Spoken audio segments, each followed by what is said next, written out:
কিয়ামতের দিন আল্লাহ আপনার প্রশ্ন করবে আপনার মেয়েটা কোন জায়গার মধ্যে ছিল, ছেলেটা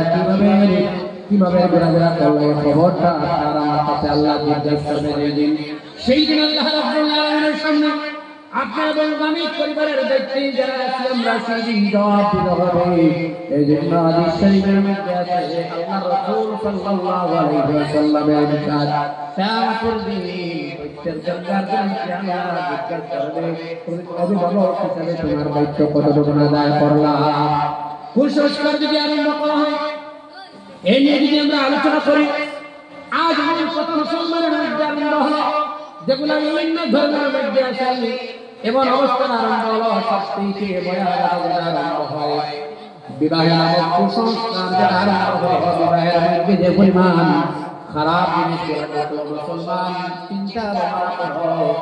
এই মুসলমানের মধ্যে অপচয় আর ইসরাফ যেগুলো আরম্ভ হলো বিবাহের মাধ্যমে হয়। একটা বিবাহের মাধ্যমে যেগুলা অপচয় করা হয়, যেগুলা হারাম ব্যবহার করা হয়,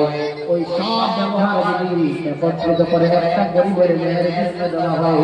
গোটা গরিবের কবির মেয়ের বিবাহ স্বাভাবিকভাবে শেষ হলে তাতে কোনো অসুবিধা হবে না। প্রায় সময় দেখা যায় বিবাহের সময় যখন প্রথমে যায় যখন পাত্রী জায়গার মধ্যে দেওয়া হয়, মুসলমান কোন জায়গার মধ্যে গেলাম একটা বারবার চিন্তা ভাবনা করেন মুসলমান পাত্রী জায়গার মধ্যে যখন দেওয়া হয়,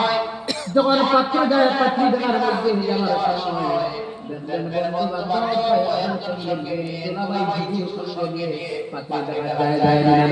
কথা হয় না, আরো যারা কথা হয় না, আমি আপনার কাছে